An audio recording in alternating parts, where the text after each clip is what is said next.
Oh iya, jumpa lagi di tema motor Suzuki Thunder ya. Ini namanya Skring ya.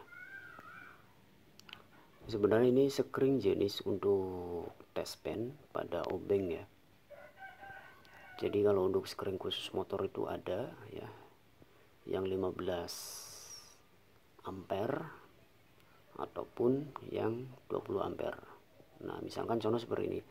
Bang, misalkan motor saya pengen dikasih Skring lagi supaya tidak merusak pada kelistrikan yang lain ya. Jadi kalau misalkan teman-teman mau memasang ataupun mau ganti spring ya, model kayak jenis yang jepit ya, cuman saya ini lupa naruh ini barang-barangnya ya. Jenis spring ada nih, lampu-lampu. Nah yang pada bagian sini nih ya, ini kan tutup aki. Nah di sini nih ada spring 1 2 3 ya, seperti itu. Yang modelnya kayak kotak itu ya, yang dijepit itu teman-teman bisa menggunakan itu nanti di solder ya, ataupun misalnya ada rumah screennya nggak apa-apa, ataupun misalkan pakai yang jadul ya seperti ini. Karena ini seri jadulnya kayak gini nih. Kalau yang sekarang itu modelnya gepeng, dia tipis, jadi tinggal diselip doang.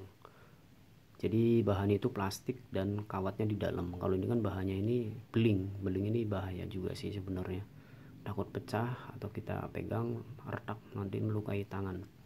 Jadi fungsi screen pada motor Suzuki Thunder ya, kalau yang saya pahamin ini screennya ini hanya satu ya. Lebih enaknya ini motor ini sebenarnya screennya hanya satu loh.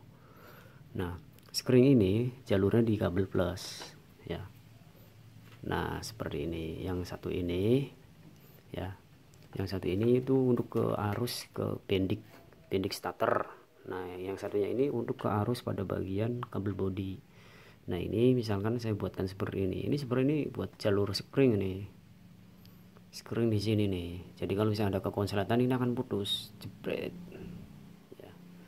Jadi teman-teman tidak merusak pada kabel yang lain meleleh ataupun CDI atau kiprok atau spool, karena kekonsletan itu berbasis atau untuk tidak bisa kita deteksi ya. Artinya tidak bisa memahami secara tuntas, baru kita berhenti, kita telusurin dulu kalau masalah kekonsletan ya. Jadi ini screeningnya pada bagian kabel plus merah. Cuman kalau untuk saya ini langsung saya sambung gitu kan. Tapi nanti kalau misalkan kekurangan dan kelebihannya apa bang misalkan ya, kalau misalnya sistemnya sambung, teman-teman nanti kalau misalkan dinyalakan itu arus besar nih tidak meletus. Jadi misalnya kiproknya mengisi ke arah aki itu nyampe 14 volt ataupun misalkan 15 volt, tapi untuk tegangan kiprok ini belum saya tes menggunakan voltmeter ya, voltmeter yang digital ya. Kalau untuk yang Mega Pro ini udah saya pasang voltmeter digital. Jadi arusnya ini yang dari kiprok ya mengirim ke aki ini 14,1 dan 14,2 ya, itu mentok ya. Tapi kalau untuk Kawasaki Ninja RR itu bisa tembus 17 dan 18 volt sistem kelistrikannya itu. Jadi kalau misalkan itu rusak apa gimana bang ya, tergantung spek motornya apa dulu gitu kan. Karena voltase motor itu yang dibuatkan dari pabrik itu beda-beda, entah Honda, entah Kawasaki, entah Suzuki, entah Yamaha gitu ya. Jadi kalau misalkan teman-teman tanpa screen, nanti resikonya ada yang konslet itu susah mendeteksi ya. Jadi harus dicek dulu pada bagian soket-soketnya. Kemudian kalau pakai screen enaknya kalau ini meletus atau putus, jadi kalau misalnya ini meletus nih, jadi komponen yang lain itu dia ikut rusak, pecah ataupun rusak atau konslet gitu ya, karena udah diputus arus melalui ini dulu gitu. Ini kan langsung dari tegangan aki. Kalau ini putus, motor akan mati semua karena ini jalur bagian kabel bodi gitu. Jadi yang plus ini teman-teman pahamin hanya ada dua kabel ya, kabel bodi dan kabel bendik starter nih. Ini bendiknya nih. Kemudian yang merah ini khusus plus ke aki. Kemudian yang hitam ini ya, kalau yang hitam itu khusus kok di body ground. Entah mau tempel di mana, kayak bau di sini kayak atau di sini kayak, yang penting di ground. Kalau untuk standar pada bagian bawah sonono biar tidak mengganggu ya. Jadi rumus kelistrikan kayak gitu. Kalau teman-teman mempelajari tentang rumus kelistrikan ini, insya Allah mudah-mudahan akan paham. Jadi nggak kaget kalau motor mogok, justru malah seneng kalau motor mogok. Wah, apanya ini, wah saya harus bisa memprediksi dan harus bisa menganalisis gitu. Kalau belum menguasai tentang ilmu kelistrikan teman-teman, maka akan bingung bengkel yang dekat mana ya bang, rekomendasi puyeng banget gitu kan. Hampir semua bengkel sebenarnya bisa ngotak-atik, cuman kalau untuk settingan-settingan itu untuk karbu dan settingan mesin-mesin itu agak lumayan susah. Bahkan untuk ilmu tentang diagram kelistrikan thunder ini tidak main-main ya. Yang dibilang tidak main-main itu kadang biasa otak-atiknya Honda ke Suzuki dia akan bingung.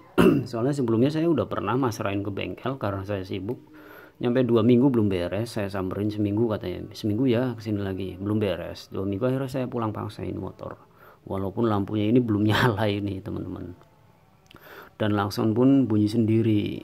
Ini kan motor saya pakai Mega Pro, ini saya pakaiin ke saudaranya biar bisa pakai motor lah ini, karena dia nggak punya motor.